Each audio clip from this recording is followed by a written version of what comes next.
Welcome to Shukla ID point. आप सभी का स्वागत है आपके अपने YouTube channel Shukla ID point में। मैं शिवम शुक्ला आप सभी दोस्तों का हार्दिक स्वागत करता हूं।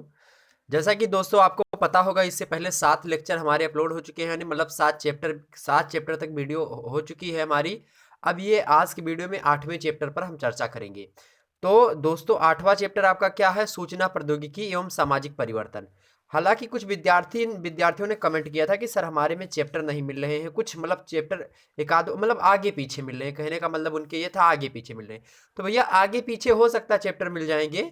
बाकी आप अगर यूनिवर्सिटी मतलब पढ़ते हैं, अगर सामाजिक परिवर्तन और सामाजिक नियंत्रण आपका चैप्टर है, सामाजिक परिवर्तन और सामाजिक नियंत्रण पेपर का नाम है, तो कुल मिलाकर के इन्हीं चैप्टर्स आपको पढ़ने को मिलेंगे। ठीक, तो चाहे जिस भी यूनिवर्सिटी से संबंधित है, सामाजिक परिवर्तन और सामाजिक नियंत्रण अगर आपके पाठ्यक्रम में है, तो आपको ये पूरा का पूरा सिलेबस जो मैं करवा रहा हूं, इसको अगर आप अध्ययन कर लेंगे तो बहुत ही आसानी से आप ज़्यादा से ज़्यादा नंबर प्राप्त कर सकेंगे।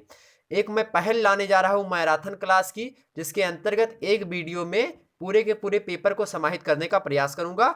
वो परीक्षा के अंतिम चरण में युद्ध हम और आप करेंगे, तो उसको हमने टाइटल कौन सा टाइटल देंगे? अंतिम चरण में युद्ध हम और आप करते हैं महासंग्राम महासंग्राम। तो अब की बार बीए आर पार इधर या उधर, और बहुत ज़्यादा नंबर लाना हम लोगों को साथ में चल करके। बस आप हमारे साथ बने रहेंगे। मैं विश्वास दिलाता हूं कि आपको, मैं एकदम से, जो व्यक्ति मेरे केवल वीडियो देखेगा कुछ और पढ़ेगा नहीं, उसको 60% से कम नंबर तो आएगा ही नहीं। 60% नीचे वो आशा ही न करे, 60% से ऊपर और 100 के बीच में आशा करे वो इस समय जो मेरी वीडियोस देख रहा है। कॉन्फिडेंस के साथ बोल रहा हूँ, क्योंकि मैं प्रतिदिन लगातार मेहनत करता हूँ आप लोगों के लिए। और बता दें, मैं सारे पेपर्स को देखता हूँ, उनको हल करता हूँ, कैसे क्या हो रहा, प्रश्न पूछने का मेथड क्या है, क्या 2018 में किस प्रकार के प्रश्न पूछता था, 2019 में उसने क्या चेंज किया, 20 में किस तरीके के प्रश्न उसने पूछना प्रारंभ कर दिया। इस तरीके से हम उसमें जो है सारा व्यवस्थाएं करते रहते हैं। मेरे रूम में अगर आप देखेंगे, किसी दिन रूम की वीडियोस बनाऊंगा, उसमें बताऊंगा, तो उसमें मैंने मेरे पेपर में लगभग, मेरे रूम में लगभग बहुत सारे पेपर, 100 से अधिक पेपर आपके पड़े होंगे, ठीक, विभिन्न विषयों के। तो उन सभी को मैं देखता रहता हूँ। लगभग 3-4 साल के पेपर हमारे पड़े हुए हैं यहाँ पे। ठीक, अलग अलग यूनिवर्सिटीज के पेपर आते रहते हैं हमारे पास, तो मैं देखता रहता हूँ उनको। ठीक, तो चलिए भैया, आज के वीडियो में हम बात करेंगे चैप्टर 8 के बारे में। सामाजिक परिवर्तन में जो सूचना प्रौद्योगिकी होती है, यह किस प्रकार से भूमिका निभाती है। इससे पहले जस्ट हमने बताया था सामाजिक परिवर्तन में सांस्कृतिक कारकों की भूमिका। तो सांस्कृतिक कारकों में हमने यह बात भी लास्ट में आपको बताई होगी मित्रों, कि सूचना प्रौद्योगिकी को बढ़ावा कौन देता है, यानी उसमें गति कौन प्रदान करता है, या फिर सूचना प्रौद्योगिकी कहाँ तक बढ़ेगी, कहाँ तक घटाना है, ये काम कौन करता है? संस्कृति करती है। तो संस्कृति क्या करती है? प्रौद्योगिकी एवं सूचना का विकास करती है, जिसके माध्यम से क्या होता है? सभ्यता का विकास होता है। क्या होता है? सभ्यता का विकास होता है। ठीक, तो अब यही हम देखेंगे कि सूचना प्रौद्योगिकी जो है ये किस प्रकार से भूमिका निभाती है। अब आपसे जो है, चाहे दीर्घ उत्तरीय प्रश्न पूछा जाए, चाहे लघु उत्तरीय प्रश्न पूछा जाए, चाहे अति लघु उत्तरीय प्रश्न पूछा जाए, तो इस वीडियो को देखने के बाद में आप तीनों तरीके के प्रश्नों को हल करेंगे। और चाहे आपसे ऑब्जेक्टिव टाइप का प्रश्न पूछा जाएगा, तो इससे आप देखेंगे, तो इसको अगर आप सही तरीके से समझ लेंगे, तो आपके अंदर एक समझ विकसित होगी, आपका माइंड थोड़ा सा बढ़ेगा, और उसके बाद में आप ऑब्जेक्टिव प्रश्नों को सही कर पाएंगे। ठीक, तो उसके लिए भी चिंता नहीं करना। ऑब्जेक्टिव अगर पूछा जा रहा है तो भी आप यहाँ से कर सकते हैं बड़े आराम से। मैं ऑब्जेक्टिव्स वगैरह बीच बीच में बताता रहूंगा कि कहाँ से ऑब्जेक्टिव पूछे जा सकते हैं आपसे। तो सूचना प्रौद्योगिकी किस प्रकार से समाज में परिवर्तन करती है, उसी मुद्दे को हमको चर्चा करनी थी। जैसे दीर्घ उत्तरीय प्रश्नों में ऐसे प्रश्न पूछेगा कि सूचना प्रौद्योगिकी से आपका क्या आशय है, सामाजिक परिवर्तन में इसकी भूमिका स्पष्ट कीजिए। ऐसे आपसे दीर्घ उत्तरीय में पूछ लिया गया। अब यही प्रश्न अगर लघु उत्तरीय में पूछा जाता तो कैसा पूछा था? लघु उत्तरीय में पूछा जाता आपसे कि सूचना प्रौद्योगिकी से सामाजिक परिवर्तन में किस मतलब समाज में किस प्रकार का परिवर्तन होता है, या सामाजिक परिवर्तन में सूचना प्रौद्योगिकी की भूमिका को स्पष्ट कीजिए। बस इतना सा।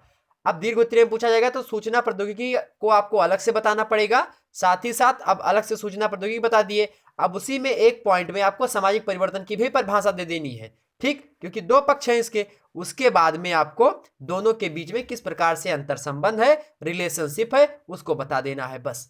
ठीक, इतनी बात समझ में आई? तो चलिए बिना समय गंवाए, बिना इधर उधर की बातें किए, मैं सीधा टॉपिक पर चलता हूं। आपका टॉपिक है सूचना प्रौद्योगिकी एवं सामाजिक परिवर्तन। चलो भैया, बीए द्वितीय वर्ष समाजशास्त्र पेपर 2। ठीक, इसी तरीके से आपका सिलेबस कंप्लीट होता रहेगा। ध्यान रखिएगा, अगर आप लोग हिंदी साहित्य के स्टूडेंट हैं, हिंदी साहित्य भी लिए हैं बीए सेकंड ईयर में, तो आप बीए करियर यूट्यूब चैनल पे जाएंगे, हिंदी साहित्य से संबंधित वीडियोस आपको वहां पर मिल जाएंगी। साथ ही इकोनॉमिक्स लिया है और पॉलिटिकल साइंस लिया है और उसके बाद में आपने हिस्ट्री वगैरह ले रखा है, तो इन सभी पर वीडियो आने वाले समय में आती रहेगी। और जो है बहुत सारे स्टूडेंट का कमेंट आता है सर होम साइंस पर वीडियो। भैया होम साइंस पर वीडियो मैं कार्य उस पर कर रहा हूँ, जब तक मैं पूर्ण रूप से उस पर जो है एकदम से अडिग नहीं हो जाता किसी सब्जेक्ट पर, जब तक उस पर मैं पूरा महारत नहीं हासिल कर लेता। महारत मतलब नहीं, पूर्ण रूप से कोई भी विषय पर महारत किसी भी व्यक्ति की हासिल नहीं हो पाती, लेकिन हाँ उसके कुछ पहलुओं को जब तक मैं समझ नहीं जाता हूँ मुख्य रूप से कि क्या किन चीज़ों पर बेस होता है कोई सब्जेक्ट, तब तक मैं उस पर वीडियो नहीं बनाता हूँ। ठीक, तो मैं उस पर कार्य कर रहा हूं। आने वाले समय में आपको गृह विज्ञान से संबंधित वीडियो मिलेगी, मनोविज्ञान से संबंधित वीडियोस मिलेंगी, आपको इस प्रकार की वीडियोस मिलती रहेंगी। तो आपको चिंता करने की कोई बात नहीं, मिलिट्री साइंस की भी आएगी, सब पे मैं कार्य कर रहा हूं, सब पर जो है वीडियोस आएंगी। हालांकि जो है अकेला हूं तो उसमें मैं जो है सारे सब्जेक्ट तो अकेले मतलब पढ़ाने के लिए एक बैग तो आ नहीं जाएगा माइंड में, हमको भी अध्ययन करना पड़ता है, तो अध्ययन करने के बाद में आपको पढ़ाते हैं। तो कुल मिलाकर के जो नए सब्जेक्ट होते हैं उनको थोड़ा टाइम लगता है पढ़ने में। इसे गृह विज्ञान है हमारे लिए तो बिल्कुल नया था, लेकिन फर्स्ट ईयर में हमने फर्स्ट ईयर की 2-3 बुक पढ़ी, उसमें हमने फर्स्ट ईयर में पूरा सिलेबस कंप्लीट करवा दिया फर्स्ट ईयर का बीए करियर यूट्यूब चैनल पे। आपके छोटे भाई बहन अगर गृह विज्ञान लिए हो तो बीए करियर यूट्यूब चैनल पे हमने सिलेबस कंप्लीट करवा दिया है गृह विज्ञान का, फर्स्ट एंड सेकंड पेपर, उसको देख लीजिएगा। ठीक, चलिए शुरू करते हैं आज का वीडियो। सूचना प्रौद्योगिकी का क्या आशय होता है, तो सबसे पहले समझिए सूचना प्रौद्योगिकी का क्या मतलब होता है।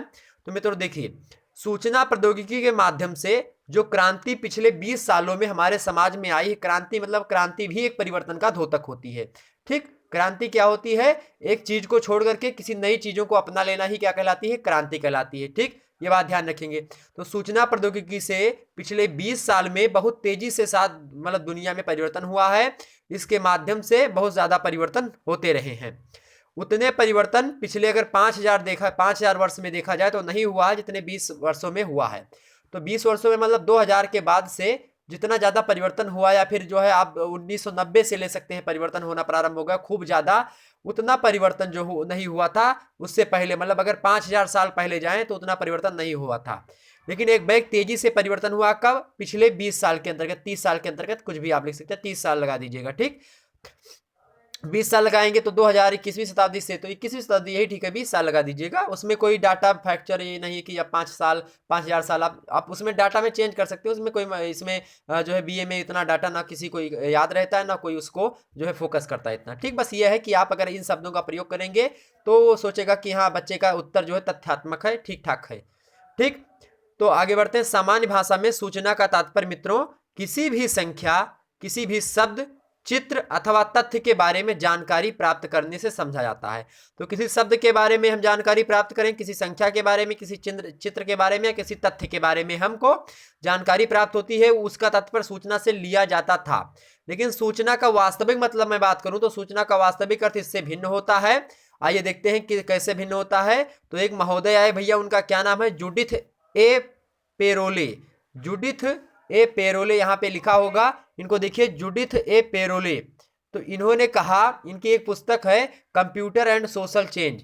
कंप्यूटर एंड सोशल चेंज यानी सोशल चेंज मतलब होता है सामाजिक परिवर्तन, एंड मतलब और कंप्यूटर मतलब होता है कंप्यूटर।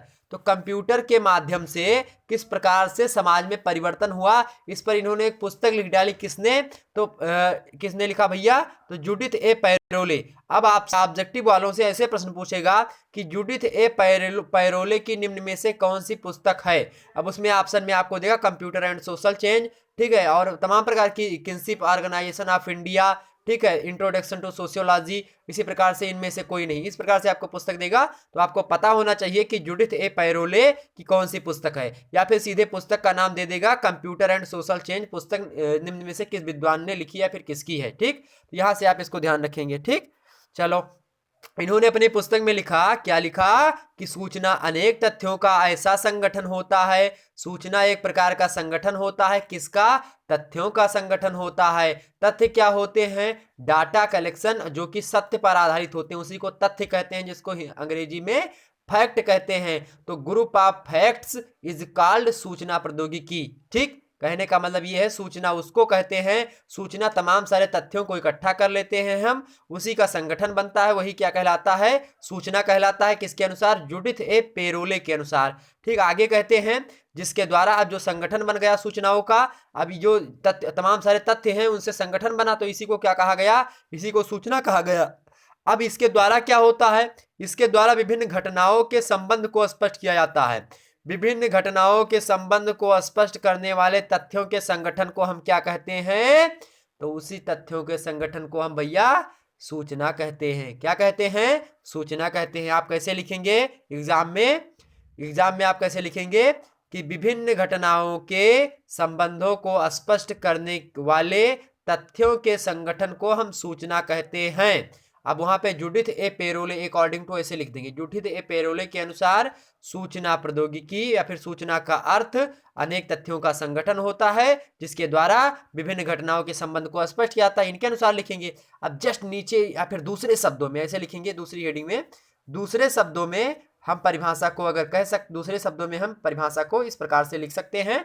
फिर नीचे लिखेंगे कि तथ्यों का ऐसा संगठन, या फिर आप ऐसे लिखेंगे कि विभिन्न घटनाओं के संबंध को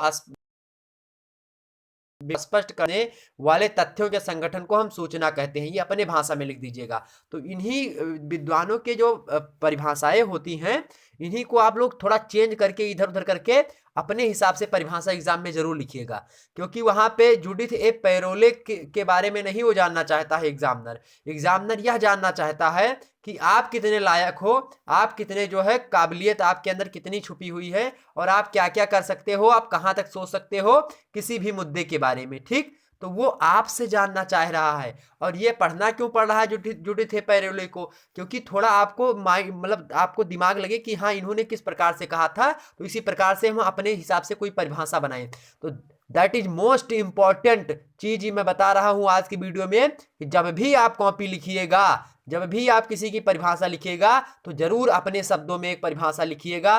दो परिभाषा, एक परिभाषा जो भी आपको याद हो वो लिख दीजिएगा विद्वानों के अनुसार। बाकी नीचे की जो परिभाषा होगी वो अपने अनुसार परिभाषा लिखिएगा। बहुत ज्यादा नंबर मिलेगा, मैं गारंटी के साथ बोल रहा हूं, बहुत ज्यादा नंबर मिलेगा। और आप लोग आइएगा एग्जाम दे करके फिर बताना हमसे। अब की बार तो बहुत लोगों की परीक्षा 512 नंबर तक हमारे स्टूडेंट लेकर के आए हैं। 512 नंबर तक आया फर्स्ट ईयर वालों का। ठीक, सेकंड ईयर में मैं और ज्यादा करता हूं कि आपका नंबर आएगा। ठीक, और जैसे ही आपका नंबर आता है आप तुरंत रिजल्ट हमारे व्हाट्सएप नंबर पे सेंड करेंगे। ठीक है, और मैं सबकी वीडियोस बनाऊंगा कि किसके कितने नंबर आए हैं, मैं वीडियोस में उसको बना दूंगा आपके सामने और आप लोग देखिएगा उसको। ठीक, चलिए, तो पेरोले समझ गए, जूडिथ ए पेरोले। अब कुछ भी पूछा जाए जूडिथ ए पेरोले से हो जाएगा आपका। ठीक, तो अब उदाहरण के लिए अगर समझ लें हम कि ये क्या होता सूचना, तो उदाहरण के लिए एक टेलीफोन डायरेक्टरी में लाखों के लोगों के टेलीफोन नंबरों की इस तरह की सूची दी जाती है। जैसे एक टेलीफोन कोई कंपनी है तो उसमें जैसे कि उसमें नंबर सीरियल वाइज रहते हैं, सीरियल वाइज। जैसे कि आप कहीं पे कुछ सर्च करते हैं तो ABCD ऐसे होता है। जैसे कि आप परीक्षा देने जाते हो कहीं पर, तो आप कैसे 600-700 स्टूडेंट होते हैं, तो उसमें ए वालों का नाम पहले आता है, बी का बाद में, तो ये क्रमवार जो सजाया जाता है। तो ये तथ्यों का क्या है, एक संगठन है जो कि क्या करता है, तथ्यों का एक संगठन है जो कि क्या करता है भैया, जो कि विभिन्न घटनाओं के संबंध में जो है क्या करता है, स्पष्ट करता है। तो संबंध स्पष्ट करता है कि हाँ ए वाले बच्चे यहाँ पे हैं, उसके बगल बी वाले होंगे, फिर उससे नीचे सी वाले होंगे, इस प्रकार से। ठीक, तो ये क्या होगा, ये सूचना हो गई। सूचना जो होती है पहले से ही रहती है वो चीज, लेकिन उसको एक क्रमवार में सजा देना, तो उसको और तार्किक सूचना हम कहते हैं। ठीक, तो जैसे एक टेलीफोन डायरेक्टरी में लाखों लोगों के टेलीविजन नंबर, अब ये जरूरी नहीं कि जो यहाँ पे हमने लिखा है इसी को आप लिखेंगे। आप जैसे जो हमने बताया कि एक परीक्षा में बैठे हुए स्टूडेंट को क्रमवार सजा होना, ये भी एक प्रकार का इसी उद्देश्य को पूर्ति के लिए एक संगठन बनाया गया है, इसलिए इसको भी सूचना कहते हैं, क्योंकि एक क्रमवार सी चीज जैसे हम लोगों का ABCD इस प्रकार से नंबर लगा है, आप उदाहरण के रूप से समझा सकते हैं। ठीक, देखिए एक टेलीफोन डायरेक्टरी में लाखों लोगों के टेलीफोन नंबरों की इस तरह सूची दी जाती है जिससे संबंधित व्यक्ति का नाम मालूम होने पर हम वर्णाक्षर क्रम में व्यवस्थित नामों के द्वारा एक विशेष व्यक्ति के टेलीफोन नंबर को सरलता से जान सकते हैं। इससे स्पष्ट होता है कि सूचना का संबंध स्वयं किसी नई वस्तु या घटना से नहीं होता, या घटना के निर्माण से नहीं होता, बल्कि विद्यमान चीजें ही होती हैं जिनको संग्रहित घटनाओं को ही, मतलब जो इकट्ठा करने की जो घटनाएं होती हैं उन्हीं को इकट्ठा करते हैं और सभी के सामने क्या करते हैं, प्रदर्शित कर देते हैं। दूसरी बात यह है कि सूचना का संबंध एक विशेष तथ्य के अर्थ को स्पष्ट करने तथा लोगों की रुचियों और और क्या, उद्देश्यों की। तो लोगों की रुचियों और उद्देश्यों के अनुसार उनका संप्रेषण करने से होता है।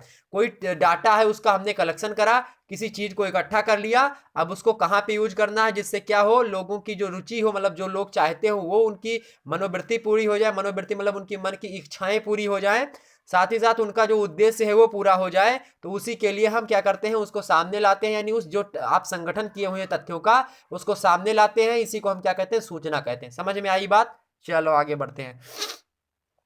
अगला आगे देखते हैं। सूचना की प्रकृति अमूर्त, अबस्ट्रैक्ट है। अमूर्त मतलब होता है अबस्ट्रैक्ट। अबस्ट्रैक्ट को हम कहते हैं don't touch and don't seen. Abstract noun पढ़ा होगा आपने बचपन में, कक्षा 6, 7, 8 में पढ़ा होगा। जाहिर सी बात, अगर आपने जो है गांव से संबंधित है तो आपने कक्षा 9 या 10 में पढ़ा होगा अबस्ट्रैक्ट नाउन। हालांकि इंग्लिश मीडियम वाले तो शुरुआत से पढ़ लेते हैं ये सारी चीजें। तो अबस्ट्रैक्ट नाउन मतलब होता है आपका जो है, मतलब भावात्मक संज्ञा एक प्रकार से बोल सकते हैं, मतलब जो कि ना तो देख सकते हैं आप, ना उसको टच कर सकते हैं, ना तो उसको छू सकते हैं, ना देख सकते हैं, केवल क्या कर सकते हैं, अनुभव कर सकते हैं। जैसे लव, हेट। तो प्यार जो होता है ना तो दिखाई पड़ता है, और ना तो हम उसको जो है कलर देख सकते हैं, प्यार का कलर कैसा होता है, प्यार दिखता कैसा है। तो ना तो उसको देख सकते हैं, ना प्यार को सुन सकते हैं, ना तो प्यार को हम मतलब कि छू सकते हैं कि प्यार ये है भैया, प्यार को हमने छू लिया, ये लो छू ले प्यार को। तो ना तो प्यार को छू सकते हैं। तो ये क्या हो गया, ये अब एब्स्ट्रैक्ट नाउन हो गया। ये क्या हो गया, ये अमूर्त हो गया। ऐसे ही समाज जो होता है क्या होता है, सामाजिक संबंधों का जाल होता है। किसने कहा था, मैकाइबर और पेज ने। तो समाज एक कैसी व्यवस्था है, एक अमूर्त व्यवस्था है समाज। समाज क्या है, एक अमूर्त व्यवस्था है, यानी अब्स्ट्रैक्ट है। क्यों, आप संबंधों को टच कर सकते हैं, आप संबंधों को छू सकते हैं, नहीं छू सकते ना। तो नहीं छू सकते भैया संबंधों को, कि संबंध ये है हमारा, टच कर लिया संबंध को, ये संबंध आ जा रहा है, हम इसको पकड़ लिए संबंध को, ऐसा बिल्कुल भी नहीं होता। तो बस ऐसे समझिए। तो इस बात की पुष्टि आप समझ नहीं पाए होंगे फर्स्ट ईयर में कि समासा समय संबंधों का जाल है, मैकाइबर और पेज ने क्यों कहा था। तो यहीं से आप समझ लेंगे, कॉन्सेप्ट से समझो भैया, बहुत विधिवत रूप से सोशियोलॉजी समझ में आएगी। एकदम से समझो सोशियोलॉजी में जी रहे हो, मजा आ जाएगा सोशियोलॉजी पढ़ने में। तो समाज अगर सामाजिक संबंधों का जाल है, तो सामाजिक संबंध कैसी है, अमूर्त व्यवस्था है। तो वैसे जो होता है, सूचना जो होती है ये भी अमूर्त होती है। सूचना कैसी होती है, अमूर्त होती है। आपसे प्रश्न पूछा जाएगा ऑब्जेक्टिव वालों कि सूचना की प्रकृति कैसी होती है, मूर्त होती है कि अमूर्त होती है। या फिर सी ऑप्शन में देगा मूर्त और अमूर्त दोनों, या फिर डी में देगा इनमें से कोई नहीं। तो क्या होगा भैया, अमूर्त होगा, अब्स्ट्रैक्ट होगा, डोंट टच डोंट सीन होगा। समझ में आई बात? चलो आगे बढ़ते हैं। अभी तो हम समझ रहे हैं कि सूचना प्रौद्योगिकी का मतलब क्या होता है। अभी सूचना समझ रहे हैं, सूचना क्या होता है। आगे समझेंगे प्रौद्योगिकी और सूचना मिला करके हम कैसे पढ़ते हैं। उसके बाद में प्रौद्योगिकी और सूचना को मिलाने से समाज में क्या मूलभूत परिवर्तन हो रहे हैं उसको समझेंगे। बस यही तो मुद्दा है भैया चैप्टर देने का, कि समाज में परिवर्तन हो रहा है, इसकी बहुत महत्वपूर्ण भूमिका है। आइए समझते हैं। चलो, तो सूचना की प्रकृति कैसी है, अमूर्त है अथवा काल्पनिक नहीं होती। एक बात समझे, सूचना की जो प्रकृति है, यानी जो नेचर है सूचना का, वो तो अमूर्त है, या तो ना तो उसको हम छू सकते हैं, ना तो देख सकते हैं, तब यही है उसका। और अथवा काल्पनिक नहीं होती, मतलब काल्पनिक भी नहीं, काल्पनिक नहीं होती। काल्पनिक मतलब कि हम इमेजिन, जो इमेजिनरी चीजें होती हैं, कि कल्पना करके किसी चीज को बनाए हों, तो ये वास्तविक होती हैं। सूचना क्या होती है, वास्तविक होती हैं। तो प्रश्न पूछा जाएगा ऑब्जेक्टिव वालों कि सूचना की प्रकृति कैसी होती है। तो अगर ऑप्शन में दिया गया कि आपकी प्रकृति, तो एक अमूर्त व मूर्त वाला देगा, या फिर दूसरा दे सकता है काल्पनिक, वास्तविक, काल्पनिक और वास्तविक दोनों, या फिर इनमें से कोई नहीं। तो क्या होगी, वास्तविक होगी। ठीक, ये बात भी ध्यान रखेंगे आप। सूचना एक तरह का ज्ञान होता है जिसके संप्रेषण से लोगों के विचारों, व्यवहारों और मनोवृत्तियों में परिवर्तन होता है। समझे बात? तो सूचना से क्या होता है, सूचना से लोगों, मतलब जब सूचना का संप्रेषण होगा, संप्रेषण मतलब एक स्थान से, मान लिया हमने कोई सूचना इकट्ठा करी उसको, अब उसको हमने समाज के सामने प्रदर्शित करा, तो समाज के लोगों का मतलब, तो उसी को क्या कहेंगे, जब हमने प्रदर्शित करा उस सूचना को, तो इसी को संप्रेषण बोलते हैं। क्या कहते हैं, संप्रेषण। आप देखते होंगे बचपन कार्ड वगैरह आपके घर में आता होता, तो उसमें लिखा होता प्रेषक। प्रेषक मतलब भेजने वाला। क्या होता है, भेजने वाला, प्रेषक। संप्रेषण मतलब जो हमने इकट्ठा करा है उसको आपके सामने क्या कर दिया, प्रेजेंट कर दिया, ठीक है, प्रेजेंट कर दिया, आपके सामने रख दिया, उसी को कहते हैं संप्रेषण। तो जब हम सूचना का क्या करते हैं, संप्रेषण करते हैं, किसके सामने, समाज में रखते हैं सूचना को, तो लोगों के, समाज के लोगों के विचारों में परिवर्तन होता है, लोगों के व्यवहारों में परिवर्तन होता है, और लोगों के मनोवृत्तियों मतलब मन की इच्छाओं में भी परिवर्तन होता है। समझ में आई बात। इसके बाद भी यह ध्यान रखना आवश्यक होता है मित्रों कि सूचना का संबंध बुद्धि से भी होता है। अब सूचना का संबंध बुद्धियों से होता है, इसको समझो भैया कैसे होता है। आइए, चिंता नहीं करनी है, बस समय देना है। अभी समय लग रहा है भैया, जब हमारी स्पीड देखोगे ना, जब शुरू करेंगे हम पढ़ाने को आपको, जब मैराथन क्लास लेंगे तो 2 घंटा में पूरा का पूरा चैप्टर कह रहे हैं, पूरा का पूरा आपका जो ये जो है पेपर होता है, जैसे सामाजिक परिवर्तन एवं सामाजिक नियंत्रण, उसमें हम पूरा का पूरा मुद्दा समझ लेंगे, सामाजिक परिवर्तन सामाजिक नियंत्रण के विभिन्न पहलुओं को, सामाजिक सांस्कृतिक आर्थिक राजनीतिक प्रौद्योगिकी जितने भी कारक होते हैं, जनतंत्र जनमत और उसके अंदर प्रचार प्रसार, जितने भी चीजें आपको पढ़ने को मिलेंगे, उसमें सामाजिक नियंत्रण क्या होता है, सामाजिक नियंत्रण में धर्म की क्या भूमिका, परिवार की क्या भूमिका, सबकी कितनी भूमिका जो होती है, उन सभी भूमिकाओं को हम समझ लेंगे बिल्कुल भी एक ही वीडियो के अंतर्गत। ठीक, किसके वीडियो के अंतर्गत, एक ही वीडियो के अंतर्गत। ठीक, समझ में आई बात। तो बिल्कुल चिंता करने के बाद नहीं, अभी मैं विस्तार से इसलिए समझा रहा हूं ताकि आपके समझ में आ जाए। आपने कभी सोशियोलॉजी नहीं पढ़ी, चिंता करने की कोई बात नहीं, हमारे चैनल से जुड़े रहेंगे, सोशियोलॉजी आपके माइंड में घुस जाएगी, आप इससे पीएचडी तक भी कर सकते हैं। ठीक, चलो आगे बढ़ते हैं। तो बुद्धि से भी होता है।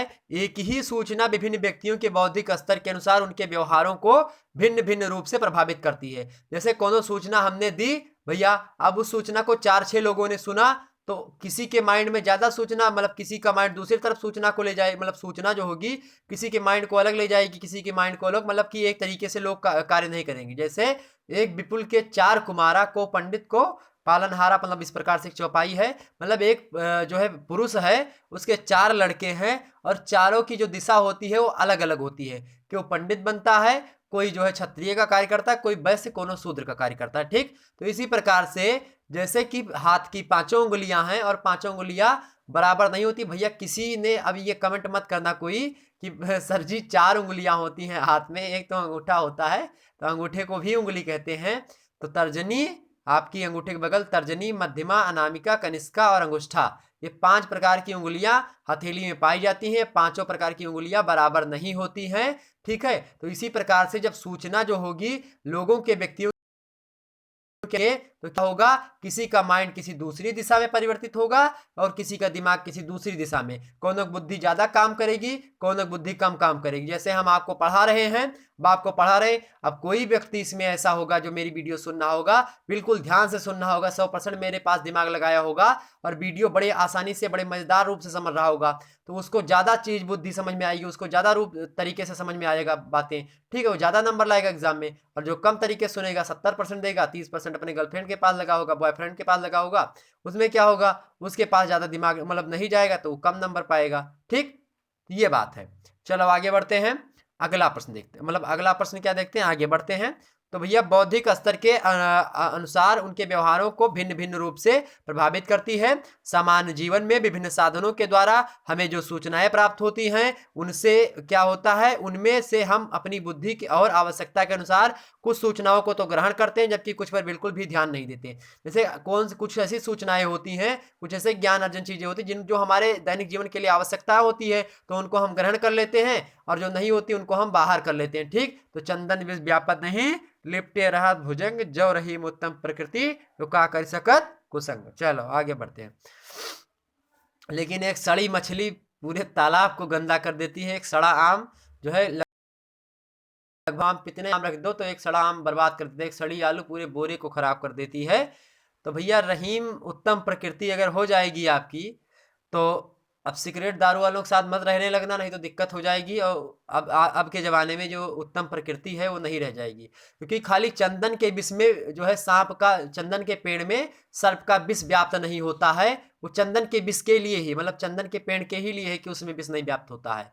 ठीक, अपनी प्रकृति उत्तम मान करके किसी ऐसे लोगों के पास मत चले जाना कि मतलब कि उनको मैं सुधार दूंगा, उनकी बुराइयों को हम अच्छाइयों में बदल देंगे।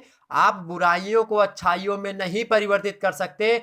आप अच्छाई मतलब, लेकिन वो बुराई वाला आपको अच्छाई को छुड़वा देगा आपसे, आपको बुराई में परिवर्तित कर लेगा। तो बुराई अच्छाई पर जल्दी हावी होती है, और अच्छाई जो होती है वो बुराई पर बहुत विरल हावी होती है, मतलब हावी होती है लेकिन कम हावी होती है। समझ गए बात? चलो आगे बढ़ते हैं। तो जो बुरी चीज होगी उनको नहीं ग्रहण करेंगे, जो ठीक चीज होगी उनको ग्रहण कर लेते हैं और उसके हिसाब से परिवर्तन कर देते हैं।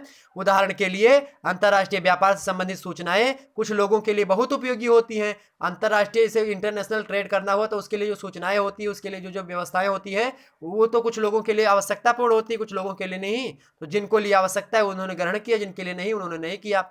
यह ध्यान रखना आवश्यक है कि व्यक्ति अपने जीवन में विभिन्न प्रकार की जो सूचनाएं प्राप्त करता है उनमें सांस्कृतिक सूचनाएं सबसे अधिक महत्वपूर्ण होती हैं। तो जो सांस्कृतिक सूचनाएं होती हैं वो सबसे महत्वपूर्ण होती हैं। हमने संस्कृति में बता दिया था कि संस्कृति क्या करती है, सभ्यता को आगे बढ़ाती हैं। संस्कृति एक दूसरे से हस्तांतरित की जाती है, मतलब एक पीढ़ी से दूसरी पीढ़ी में संस्कृति का आदान प्रदान होता है। तो संस्कृति क्या करती है, तो सभ्यता का वाहन का कार्य करती है, मतलब वाहक होती है। संस्कृति क्या होती है, वाहन का कार्य करती है। वास्तव में संस्कृति का एक बहुत व्यापक शब्द होता है मित्रों, जिससे हम जीवन के सभी तरीकों को सम्मिलित कर लेते हैं जिन्हें हम सीख कर या अपने अनुभवों के द्वारा प्राप्त कर लेते हैं। तो संस्कृति या तो हम अपने अनुभवों के द्वारा प्राप्त करते हैं या फिर हम क्या करते हैं, उसको सीख लेते हैं। ठीक, इसमें व्यवहार के विभिन्न ढंगों और नियमों के अतिरिक्त उन सभी उपकरणों, कलात्मक वस्तुओं और भौतिक पदार्थों का समावेश होता है जो किसी न किसी तरह की सूचनाओं पर आधारित होती है। अपने भौतिक जगत में हम तरह तरह की जिन गतिविधियों में भागीदारी लेते हैं, मतलब हिस्सेदारी लेते हैं, वे भी सूचनाओं पर ही आधारित सीख से ही प्रभावित होते हैं। स्पष्ट है मित्रों कि मानव जीवन में सूचना का विशेष महत्व होता है। साधारण रूप से समझा जाए तो कि सूचना एक ऐसा तथ्य होता है जिसकी स्पष्ट माप नहीं की जा सकती। तो सूचना ऐसा तथ्य होता है जिसकी वास्तविक माप नहीं की जा सकती। समाजशास्त्र में आज अनेक ऐसी तकनीकों का विकास हो चुका है जिनके द्वारा विभिन्न सूचनाओं का मापन करके उनके प्रभाव को स्पष्ट किया जा सकता है। उदाहरण के रूप में अंतर्वस्तु विश्लेषण। ठीक, ध्यान रखेंगे। आगे बढ़ते हैं, प्रौद्योगिकी का अर्थ समझ लेते हैं कि प्रौद्योगिकी का क्या मतलब होता है। तो मीनिंग ऑफ टेक्नोलॉजी, प्रौद्योगिकी को अंग्रेजी में टेक्नोलॉजी कहते हैं। जब इसी टेक्नोलॉजी में संचार आपका शामिल हो, सॉरी क्या कहते हैं, सूचना शामिल हो जाती है, तो इसी को हम सूचना प्रौद्योगिकी कहते हैं। प्रौद्योगिकी उपकरण यानी टूल्स तथा प्रविधिक या तकनीकी टेक्निक परस्पर संबंधित अवधारणाएं होती हैं। ठीक, तो उपकरण तथा प्रविधि या तकनीकी, प्रविधि को हम टेक्निक कहते हैं, इसको तकनीक हिंदी में कहते हैं। ये इन दोनों की जो है अंतर संबंध होता है। तो उपकरण में और प्रविधि में क्या होता है, और प्रौद्योगिकी में, तो प्रौद्योगिकी, तकनीकी या फिर इसमें जो है उपकरण, इन तीनों में क्या होता है, संबंध होता है। प्रौद्योगिकी का तात्पर्य होता है किसी ऐसे नवीन ज्ञान से जिसके द्वारा विभिन्न क्षेत्रों में हम अपनी आवश्यकताओं को पूरा करते हैं। तो विभिन्न क्षेत्रों में हम अपनी आवश्यकताओं को पूरा कर ले, उसी को क्या कहते हैं, प्रौद्योगिकी। जैसे हमको हवा खाना हुआ तो हमने प्रौद्योगिकी के विकास से हमने पंखा बना लिया, तो प्रौद्योगिकी ये होगा कि हमने पंखा बनाया हवा खाने के लिए। अब भैया हवा से नहीं जा रही थी तो हमने कूलर बना लिया, तो प्रौद्योगिकी का और विकास हो गया।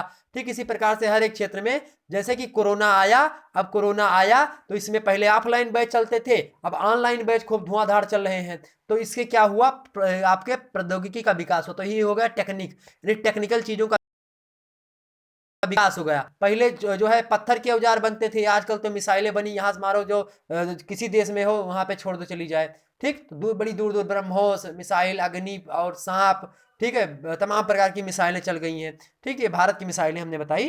तो ये टेक्निक होती है जिसके द्वारा हम विभिन्न क्षेत्रों में अपनी आवश्यकताओं की पूर्ति कर लेते हैं, वही को क्या होती है, प्रौद्योगिकी होती है।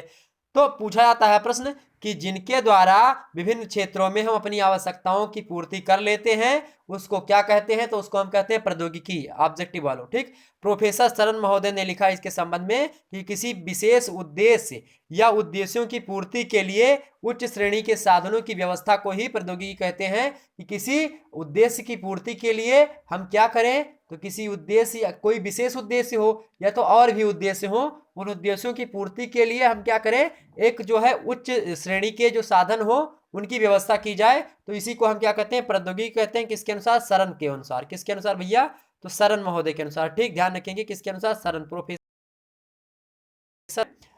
इसी को स्पष्ट करते हुए लेपियर महोदय ने लिखा, लेपियर महोदय ने भी बताया प्रौद्योगिकी का अर्थ, कहा कि प्रौद्योगिकी का तात्पर्य उन सभी तरीकों, ज्ञान की शाखाओं और कुशलताओं से होता है जिनके द्वारा मनुष्य अपनी भौतिक और जैविकीय दशाओं पर नियंत्रण रखता है और उन्हें अपने उपयोग में लाता है। ठीक, अब यहाँ से प्रश्न आपसे ऑब्जेक्टिव वालों पूछा जा सकता है कि विभिन्न मतलब कि किसी विशेष उद्देश्य या उद्देश्यों की पूर्ति के लिए उच्च श्रेणी के साधनों की व्यवस्था को ही प्रौद्योगिकी कहा जाता है। निम्न में से किस समाजशास्त्री का कथन है? तो किसका है भैया? यह सरन का, प्रोफेसर सरन का। और ऐसे आपसे पूछ सकता है लेपियर ने क्या कहा है? तो लेपियर का कथन है प्रौद्योगिकी का तात्पर्य उन सभी तरीकों, ज्ञान की शाखाओं, कुशलताओं, मतलब जिसमें आप तमाम सर थोड़े बड़ी पाएंगे तो वो क्या होगी? वो किसकी है? तो वो आपकी लेपियर की है। ठीक, लेपियर ने खूब लीपापोती करी उसमें। इन्होंने कहा कि तमाम सारे तरीका कोई हो, कोई ज्ञान की तमाम शाखाएं हो, कुशलता हो, जिनके द्वारा क्या हो? मनुष्य के भौतिक क्षेत्र का विकास हो, यानी भौतिक वस्तुएं जानते हैं बात, भौतिक पंखा, टीवी, कूलर, फ्रिज, मोबाइल, ये सारी चीजें ये सब होती है। ठीक, उसके बाद में जैविकीय दशाएं तमाम प्रकार की होती हैं, मौसम वगैरह वाली संबंधी हो गई जैविकीय दशाएं। और भी जो आपके आरी पड़ोस जो कि भौतिक संसाधन नहीं, वो क्या जैविकीय संसाधन होते हैं। ठीक, ध्यान रखेंगे। तो इन सभी पर नियंत्रण रखता है कौन? ज्ञान रखता है, कुशलताएं रखती हैं, तरीके रखते हैं। तो इसी को हम क्या कहते हैं? इसी को हम प्रौद्योगिकी कहते हैं। ठीक, स्पष्ट है कि प्रौद्योगिकी के विकास, एलईडी क्या कहते हैं? उसको एलईडी कहते हैं। अब चलती है एलसीडी, तो एलसीडी लगाई होगी आपके घर में, तो उसको कंट्रोल करने के लिए रिमोट कंट्रोलर होता है। तो रिमोट कंट्रोलर क्या है? प्रौद्योगिकी का विकास है। तो पहले टीवी देखने के लिए तो वो प्रौद्योगिकी है, लेकिन उससे बड़ा प्रौद्योगिकी कौन है? रिमोटवा है जो उसको कंट्रोल कर रहा है आपके एलसीडी को। ठीक, समझ गए बात? तो इतनी बात समझ लीजिए। आगे बढ़ते हैं। समझ में आई बात? स्पष्ट है कि प्रौद्योगिकी के विकास को ही हम साधारण शब्दों में सभ्यता के विकास के रूप में देख सकते हैं। तो जैसे जैसे प्रौद्योगिकी का विकास होता है वैसे वैसे सभ्यता में परिवर्तन होता है। परिवर्तन किस दिशा में होता है? सकारात्मक दिशा में, मतलब संस्कृति का विकास होता रहता है। तो संस्कृति एक अहम भूमिका निभाती है प्रौद्योगिकी को बनाने में, और प्रौद्योगिकी सभ्यता को सुचारू रूप से चलाने में एक अहम भूमिका निभाती है। ठीक, संस्कृति, प्रौद्योगिकी एवं सभ्यता का बड़ा गहरा संबंध होता है। संस्कृति प्रौद्योगिकी को बढ़ाती है। प्रौद्योगिकी क्या करती है? तो प्रौद्योगिकी क्या करती है भैया? प्रौद्योगिकी जो करती है वो क्या करती है? सभ्यता के विकास को बढ़ाती है। और जब सभ्यता का विकास होता है तो समाज में परिवर्तन होता है। समझ गए बात? चलो, मानव सभ्यता के आरंभिक युग में पत्थर के औजारों के रूप में हमारी प्रौद्योगिकी बहुत सरल थी, जबकि आज विभिन्न क्षेत्रों से संबंधित प्रौद्योगिकी बहुत उन्नत अवस्था में पहुंच गई। उन्नत मतलब बहुत ज्यादा पहुंच चुकी है। पहले जैसे हमने बताया ना ब्रह्मोस वगैरह बन गए, पहले पत्थर के औजार बनते थे, भाला बना, तीर बना, धनुष बना, तलवार बनी, गदा बना, ठीक है, भाला बना, लाठी बनी, ठीक है, सजा भैया, कटा, बंदूक, 315, एक 47, बड़ी बड़ी चीजें हो गई आप। ठीक, तो ये सारी क्या हो गया? तकनीकों का विकास हो गया। अब तकनीक का विकास अब इसमें औजारों क्षेत्र में ले लेंगे तो ये हो जाएगा। ठीक, ब्रह्मोस मिसाइल बन गई, बहुत ज्यादा मिसाइलें बन गई, तो वो सारी चीजें हो गई। ठीक, तो ये इसी प्रकार से विकास हो गया। तो सभ्यता का विकास मतलब निर्माण होता है किसके द्वारा? सभ्यता का जो विकास होता है वो प्रौद्योगिकी के द्वारा होता है। प्रौद्योगिकी का विकास किसके द्वारा होता है? संस्कृति के द्वारा होता है। संस्कृति का विकास कैसे होता है? मनुष्यों के द्वारा होता है। और मनुष्यों का विकास कैसे होता है? समाज के द्वारा होता है। समाज का विकास किसके द्वारा? तो मनुष्यों के द्वारा। अर्थात समाज और मनुष्य का जो विकास होता है, तो समाज मनुष्य पर निर्भर है, मनुष्य किस पर निर्भर है? समाज का निर्भर है। जब तक समाज नहीं होगा तब तक व्यक्ति का समाजीकरण नहीं होगा। व्यक्ति का समाजीकरण नहीं होगा तो समाज को सही तरीके से चला नहीं पाएगा। ठीक, समझ गए बात? चलो आगे बढ़ते हैं। उपकरण वे माध्यम है जिनके द्वारा किसी प्रौद्योगिकी का व्यवहारिक रूप से उपयोग किया जाता है। उदाहरण के लिए यदि हम आधुनिक चिकित्सा को एक नई प्रौद्योगिकी के रूप में देखें तो चिकित्सा से संबंधित विभिन्न भौतिक वस्तुओं को उसके उपकरण कहा जाएगा। जैसे देखो, मान लिया कोई चिकित्सा है, नई प्रौद्योगिकी है, तो एक चिकित्सा को हम एक प्रौद्योगिकी के रूप में देखेंगे। चिकित्सा के क्षेत्र में विकास हुआ तो चिकित्सा को हमने क्या कहा? एक प्रौद्योगिकी है। तो जो चिकित्सा में संबंधित जो भौतिक वस्तुएं तमाम प्रकार की होती हैं, जो सिरिंजी वगैरह है या फिर दवा वगैरह है, इन सबको क्या कहेंगे? उसका उपकरण कहेंगे। ठीक, इसी तरह यदि कंप्यूटर के विकास को प्रौद्योगिकी माना जाए तो जो monitor, CPU, keyboard, mouse, UPC उपकरण जाएंगे। ठीक, ध्यान रखेंगे इतनी बात। तो प्रौद्योगिकी और उपकरण का भी संबंध होता है। प्रौद्योगिकी एक बड़ा भाग होता है, उसी बड़े भाग के छोटे छोटे पुर्जे होते हैं उपकरण। ठीक, सूचना प्रौद्योगिकी में सामाजिक परिवर्तन की भूमिका देख लो भैया कि सूचना प्रौद्योगिकी में जो सामाजिक परिवर्तन है उसकी क्या भूमिका होती है, समझ लेते हैं इसको। विभिन्न समाजशास्त्रियों ने सामाजिक परिवर्तन को अनेक प्रकार से स्पष्ट किया है। इसके बाद भी ऐसे सभी कथनों का सार यह है कि परिवर्तनों को हम सामाजिक परिवर्तन कहते हैं जो सामाजिक तथ्यों में घटित होते हैं। अगर सामाजिक तथ्य जो सामाजिक जो सत्य सामाजिक जो नियम है, सामाजिक मानदंड है, सामाजिक मूल्य है, सामाजिक संबंध है, अगर इसमें किसी भी प्रकार का कोई मतलब परिवर्तन पाया जाता है तो किसी भी क्षेत्र से हो रहा हो तो उसको हम सामाजिक परिवर्तन कहते हैं। ठीक, उदाहरण के लिए व्यक्तियों के बीच स्थापित होने वाले संबंध, सामाजिक मूल्य, व्यवहार के विभिन्न नियम और तरीके, धर्म, शिक्षा, संस्कृति अर्थात विभिन्न सामाजिक तथ्य हैं। यही सब सामाजिक तथ्य हैं। क्या तो समाज में चला के नियम होते हैं, उसके तौर तरीके समाज के, समाज की कौन सा धर्म है, समाज में शिक्षा कैसी है, संस्कृति कैसी है, इन सभी में परिवर्तन होता है तो इसी को हम सामाजिक परिवर्तन कहते हैं। दूसरे शब्दों में सामाजिक संबंधों, सामाजिक संरचना तथा सामाजिक संस्थाओं में होने वाले परिवर्तन को ही हम सामाजिक परिवर्तन कहते हैं। ठीक, अक्सर ऐसा समझ लिया जाता है मित्रों कि सामाजिक तथ्य हमेशा वास्तविक ज्ञान पर आधारित नहीं होते। तो कुल मिलाकर के कभी कभी ऐसा समझाता है, मतलब पूर्ण रूप से समझाता है 90% के आसपास, कि सामाजिक जो तथ्य होते हैं, सामाजिक जो तथ्य वो वास्तविक ज्ञान पर पूर्ण रूप से आधारित नहीं होते, कुछ उसमें काल्पनिकता भी होती है। परेटो एक विद्वान है, परेटो ने भी इस बात पर जोर दिया कि मनुष्य के अधिकांश सामाजिक संबंध और व्यवहार संबंधी नियम तर्क पर आधारित नहीं होते। ध्यान होगा मैंने परेटो का जो है सिद्धांत बताया है आपको बीए सेकेंड ईयर में लेक्चर 3 के अंतर्गत। हमने परेटो के मानव से संबंधित सिद्धांत बताए कि मानव के संबंधित न्याय। ठीक, तो हमने उसमें बताया परेटो के न्याय के बारे में। तो परेटो ने ये बात कही थी, ठीक, कि मानव जो होता है कभी कभी मतलब पूर्ण रूप से सत्य ही नहीं बोलता प्राकृतिक अवस्था में, वो कुछ बातें गलत भी बोलता है। ठीक, तो उस वीडियो में हमने बताया है BA second year political science में। ठीक, चलो तो कुल मिलाकर के तर्क आधारित नहीं होता। उन्होंने अतार्किक क्रियाएं कहा। तो अधिकांश सामाजिक संबंध और व्यवहार, क्या हमने बता रहे थे, क्या अक्सर ऐसा समझ लिया था परेटो। हाँ, परेटो ने भी इस बात पर जोर दिया कि मनुष्य के अधिकांश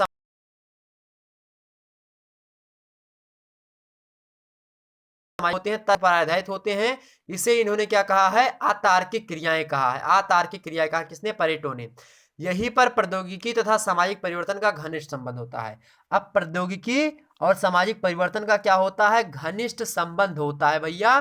प्रौद्योगिकी का काम वैज्ञानिक आधार पर हमें उन तथ्यों से परिचित कराना होता है जो वास्तविक और उपयोगी होते हैं। तो हमको प्रौद्योगिकी किन ज्ञानों का अध्ययन करवाती है, जो कि वास्तविक होते हैं और जो हमारे लिए उपयोगी होते हैं, उनका ज्ञान हमको कौन करवाता है, प्रौद्योगिकी करवाती है। अब जैसे जैसे प्रौद्योगिकी की सहायता से हम वास्तविक ज्ञानों से परिचित होते जाते हैं मित्रों, जैसे जैसे हमारे अंदर प्रौद्योगिकी के माध्यम से वास्तविक ज्ञान आने लगता है, हम वास्तविक व्यवहार को जानने लगते हैं, उसी प्रकार से हमारे व्यवहार के तरीके भी बदलने लगते हैं, हमारे मन की इच्छाएं यानी मनोवृत्तियां भी बदलने लगती हैं, हमारे जो सामाजिक मूल्य हैं वो भी बदलने लगते हैं, हमारे जो परंपरागत विश्वास हैं वह भी बदलने लगते हैं। जैसे पहले लोग मानते थे कि भूत होते हैं, अब मूवी जो है सभी लोग वैज्ञानिकता पर आधारित हो गए, अब सभी लोग यही कहते हैं कि भूत नहीं होते, भूत नहीं होते, भूत नहीं होती। तो अब अधिकतर लोग ये नहीं मानते भूत नहीं होते। अब बहुत सारे लोग ऐसे भी हैं जो भगवानों को नहीं मानते हैं। ठीक, तो उनसे मैं बताना चाहूंगा भैया, भगवान या फिर जिस भी आप धर्म से संबंधित हैं तो उनको मानना अति आवश्यक है। अगर आप नहीं मानेंगे तो मतलब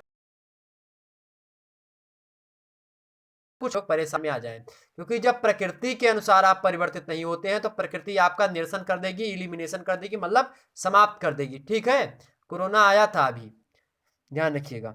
चलो, तो क्या होता है, हमारे परंपरागत विश्वास बदलने लगते हैं, जिसके कारण से हम जो है सभ्यता को, अपनी अपने धर्म को, अपने सारी चीज़ों को भुलाने लगते हैं। जैसे कि अब जो है मान लिया एक प्रौद्योगिकी, मान लिया हम जो है पैंट शर्ट आई प्रौद्योगिकी। अब वो यूरोप में पैंट शर्ट को लोग पहनते थे, अब वो लोग आए यहाँ पे पैंट शर्ट फैला दिए। और जो मुस्लिम यहाँ के थे वो धोती कुर्ता पहनते थे, क्या वो पैजामा पहनते थे, कुर्ता पहनते थे और टोपी लगाते थे। अब उन्होंने छोड़ा, टाई लगाई, उसके बाद पैंट शर्ट पहन लिया, अब घूम रहे हैं वो भी। ऐसे हिंदुओं में पहले धोती कुर्ता गमछा रखते थे, ठीक है, अब वो क्या करेंगे, वो पैंट शर्ट टाई पहन करके, कोट पहन के निकलते हैं इधर उधर। इसी प्रकार से अब परिवर्तन हो गया नहीं, तो एक प्रकार से परिवर्तन हुआ कि नहीं हुआ, हुआ। किसके कारण से हुआ, प्रौद्योगिकी के विकास से हुआ, क्योंकि नई नई मशीनें बनी, उनसे क्या हुआ, वस्त्र नए नए प्रकार के बनते गए। पहले लोग क्या करते थे, गमछा ओढ़ के या फिर जो भी हाथ से बुनाई क्या आता था वही पहनते थे। अब पहले हाथ से बुना स्वेटर पहनते थे लोग, अब क्या होता है, अब जो है खरीद करके स्वेटर पहनते हैं, जैकेट वगैरह चल गई है। तो ये क्या है, प्रौद्योगिकी का विकास है। आप में परिवर्तन हुआ, आपके व्यवहार में परिवर्तन हुआ, आपके कपड़ों में परिवर्तन हुआ, हुआ ना, आपकी मानसिकता में परिवर्तन होता है। ध्यान रखेंगे, जैसे आपका जो है देश होगा, जैसे मतलब आपका जो वातावरण होगा, जैसे होगा, आपका वस्त्र कैसा है, आपका माइंडसेट कैसा है, आप भोजन कैसा कर रहे हैं, ये सभी निर्भर करता है आप सब ये आपके मनोभावों को परिवर्तित करता है, ध्यान रखिएगा इस बात को, ठीक। तो मिला करके सारी चीज बदलने लगती है। इस प्रकार से एक महत्वपूर्ण कारक की भूमिका निभाता है प्रौद्योगिकी समाज में परिवर्तन की, ठीक। इतनी बात समझ में आ गई? समझ में आई मित्रों? अगर समझ में आ गई इतनी बात तो फटाफट वीडियो को लाइक करिए, चैनल को सब्सक्राइब करिए और इसी प्रकार की आगे से आगे वीडियोस देखने के लिए, जैसे कि और भी वीडियोस देखने के लिए आप हमारे चैनल को सब्सक्राइब कर दीजिए। अब अगली वीडियो में हम बात करेंगे, एक प्रश्न आपसे पूछा आता है अगले चैप्टर में, सामाजिक परिवर्तन में मार्क्स और वेबलिन की, इन दो व्यक्ति हैं, इनके दो विचार बहुत ही महत्वपूर्ण है, मार्क्स और वेबलिन के। तो मार्क्स और वेबलिन के विचारों को हम देखेंगे, इन दोनों की तुलना करेंगे कि मार्क्स ने क्या कहा सामाजिक परिवर्तन के बारे में और वेबलिन ने क्या कहा, क्योंकि आए दिनों दीर्घ उत्तरीय प्रश्नों में प्रश्न देखने को मिलेगा आपको कि सामाजिक परिवर्तन से आप क्या समझते हैं, साथ ही साथ मार्क्स और वेबलिन के विचारों की तुलना कीजिए, ठीक है। तो इसको एक वीडियो के अंदर मैं समझा दूंगा कि मार्क्स कौन थे, वेबलिन कौन थे और इन्होंने सामाजिक परिवर्तन से संबंधित क्या क्या बातें कही, दोनों की तुलना कर लेंगे तो आपको और अच्छे तरीके से सामाजिक परिवर्तन समझ में आ जाएगा। बस यहाँ पर आपका सामाजिक परिवर्तन समाप्त हो जाएगा, मतलब आधा चैप्टर आपका खत्म। अब इसके बाद से क्या शुरू होगा आपका, इसके बाद से जो है विकास वगैरह शुरू हो जाएगा, मतलब थोड़ा नियंत्रण की तरफ हम बढ़ेंगे, ठीक है। तो चलिए फिर मिलते हैं हम अगले वीडियो में, तब तक के लिए जय हिंद जय भारत।